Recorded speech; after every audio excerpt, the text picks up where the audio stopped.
empty space and emptiness are not synonymous in any way.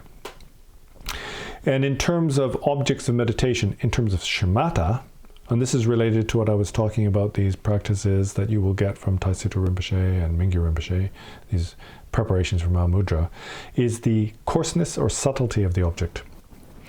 So in terms of shamatha objects, we've got real objects.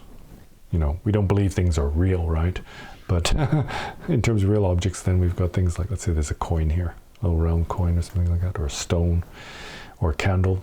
Then there's difference in subtlety. So a stone is one of the most coarse objects. And the stone, you know, you could say earth element, also includes metals and things like that. And elementally, then that is more coarse than, for example, water, right?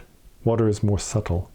And then wind, this fire is more subtle, and wind is more subtle. And then space, this meditation on space, is the most subtle of these kind of real objects in terms of external objects that arise to the sense perceptions.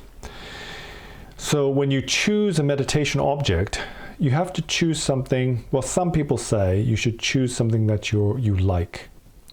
Now there's danger there, because if you just kind of pander to your likes and dislikes, it can be quite negative.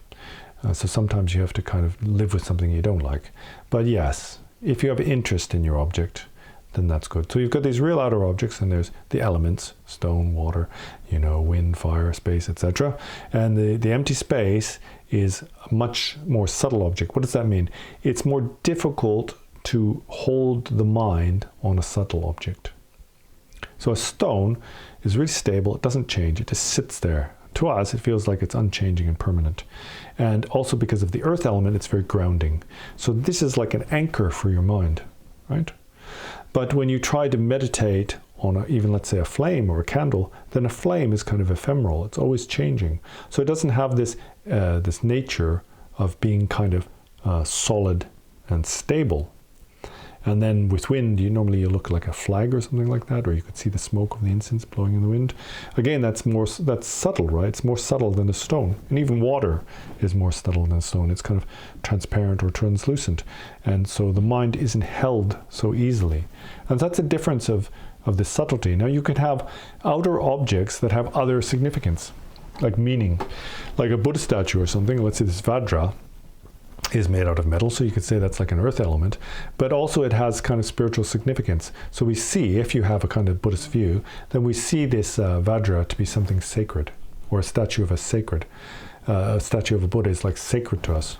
So this is the way we classify the objects. And generally we start with the most coarse and most subtle, and that's like earth element, a stone. And by doing that, then we develop this very stable mind. And then what we do as we gain kind of this ability to hold the mind on a very coarse object that is unmoving, then we move to a more subtle one. And we progress in stages like that in order to develop mental stability. So initially, if you go straight to try to meditate on empty space, it can be very hard to hold the mind, and you may not make progress. So in many ways, and this is especially in our tradition, and the Kagyu Mahamudra tradition, then we work very systematically with our objects. Now what you should do is, once you've kind of mastered the ability to hold the mind on a stable, coarse outer object, then you really should move to a more subtle one. And that way develop your skill. And eventually you can meditate on space. And likewise, a mental object can be used, a visualization.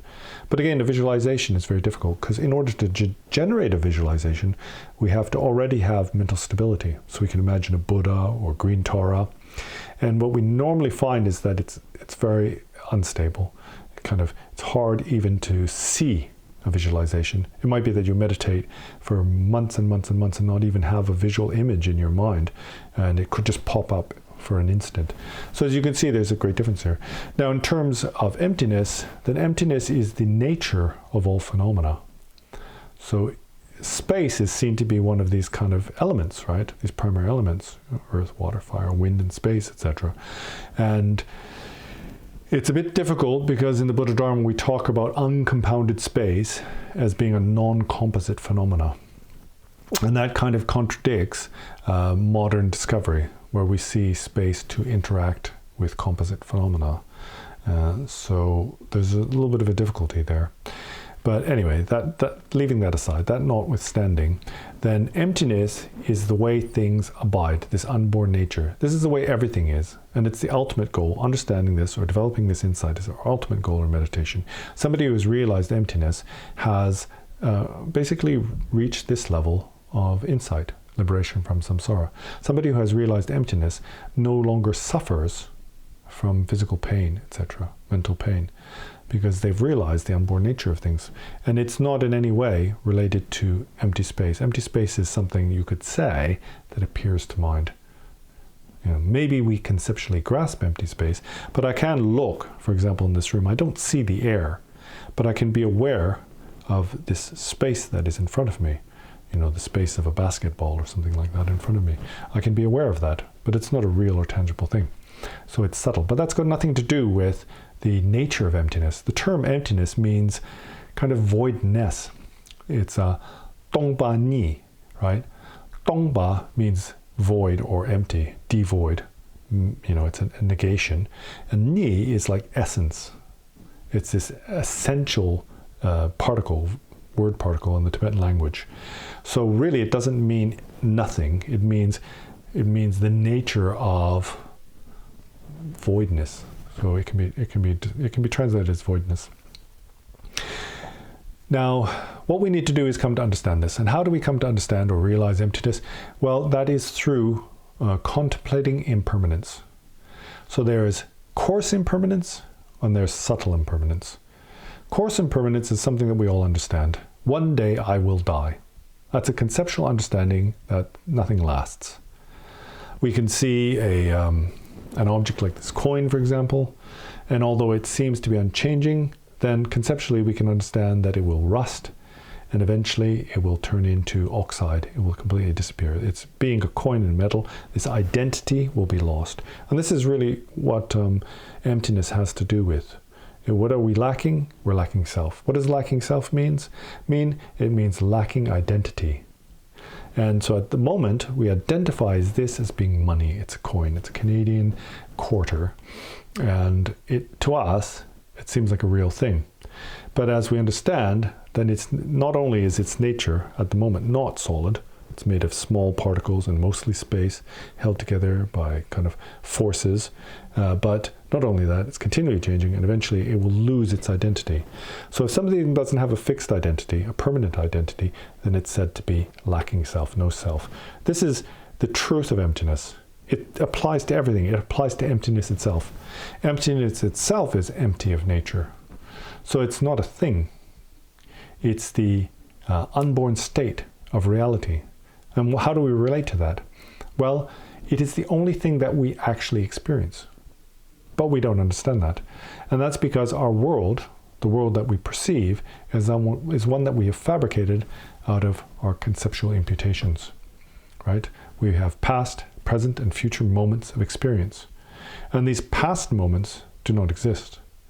But we only relate to the present moment, in relationship to past and future.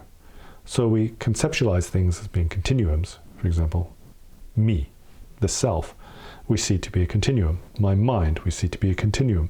But what we experience is a discrete moment of awareness. And that discrete moment of awareness is something that is called lacking in characteristics. And it's hard to understand what this means unless you yourself have some meditation.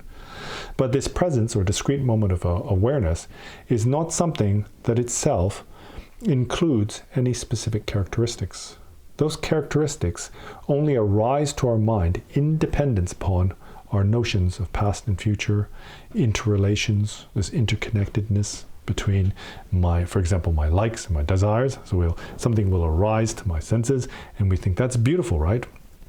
Beauty doesn't exist in that object. It only exists in dependence upon my own kind of history or story, who I am. Certain creatures see certain things to be beautiful. It's not an inherent characteristic of that experience.